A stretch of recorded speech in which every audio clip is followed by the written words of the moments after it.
యోగాలలో, ఆస్ట్రాలజీలో ఉండే యోగాలలో ఇంకొక అద్భుతమైన యోగాన్ని చూద్దాము. అదే దేవేంద్ర యోగము.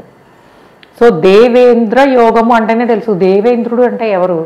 దేవతలకి అధిపతి ఇంద్రుడు అయినా. సో అందుకే దేవేంద్రుడు, దేవతలకి ఆధిపత్యం ఉంటుంది కాబట్టి. అయితే ఇంద్రుడికి ఉండే మీకు ప్రత్యేకతలు ఏమిటి? ఆయన దేవతలకే రాజు కాబట్టి అధికారము, లగ్జరీ, హ్యాపీనెస్, అండ్ చూడ్డానికి చాలా హ్యాండ్సమ్గా ఉంటారు, అండ్ రొమాంటిక్.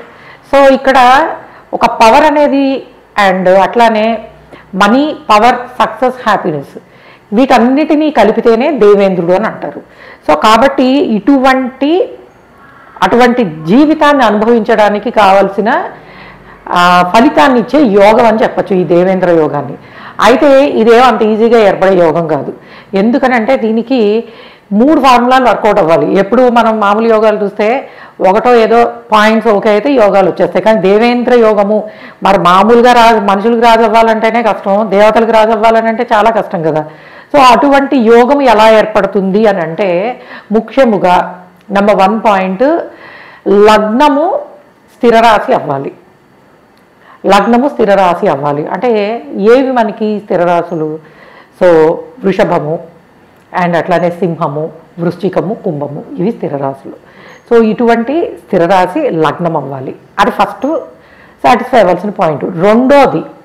రెండో పాయింట్ ఏంటంటే రెండో భావానికి అధిపతికి, దశమాధిపతికి ఎక్స్చేంజ్ ఉండాలి, పరివర్తన యోగం ఉండాలి. అంటే second lord in 10th, 10th lord in 2nd, ఇది కూడా అప్లై అవ్వాలి. మొత్తం 3 పాయింట్లు సాటిస్ఫై అయితేనే యోగం వస్తుంది. అండ్ 3వ పాయింట్ మనకి లగ్నాధిపతికి, లాభాధిపతికి అగైన్ ఎక్స్చేంజ్ ఉండాలి. అంటే లగ్నాధిపతి లాభంలో, లాభాధిపతి లగ్నంలో. ఇక్కడ చూడండి మనకి ఏ స్థానాలు యాక్టివ్ అయ్యాయి? లగ్నము, లాభము, రాజ్యస్థానమైన దశమము, 2వ స్థానమైన ధనము. సో ఇటువంటి అంటే స్థిర లగ్నం అవ్వాలి, అండ్ అట్లానే 2, 10 భావాలకి అధిపతులు ఎక్స్చేంజ్ పరివర్తన యోగంలో ఉండాలి.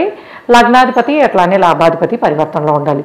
ఇలాగా ఉన్నప్పుడు మాత్రమే ఈ దేవేంద్ర యోగం అనేది ఏర్పడుతుంది. సో దేవేంద్ర యోగము అనగానే మన ఇంద్రుడి భోగాలు అని చెప్పుకున్నాం కదా. ఇంద్రుడి భోగాలు అంటే మనకి తెలియదే ఉంది. సో అధికారము, దేవతల మీదే అధికారము, ఆయన రాజు, ఆయన చెప్పినట్టే ఉంటాయి. అష్టదిక్పాలకులు, ఆయన మీద కంట్రోల్ ఉంటుంది, ఎక్సలెంట్ మనీ, అండ్ ఎప్పుడూ కూడా భోగాలు, విలాసాలు. సో ఇటువంటివన్నీ కూడా పొందడానికి పాసిబిలిటీస్ ఉంటుంది ఈ యోగం ఏర్పడితే.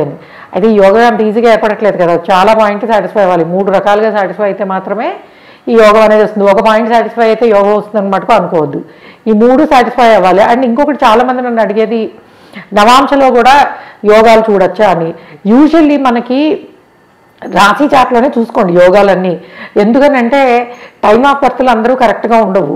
సో 1-2 minutes డీవియేషన్లో కూడా నవాంశ లగ్నాలు అవి మారుతాయి. సో లగ్నం మారింది అంటే మన క్యాలిక్యులేషన్ అంతా మారుతుంది. కాబట్టి యోగాలు అనేవి మీరు చూసుకోవాలనుకుంటే D1 చార్ట్లోనే చూసుకోండి.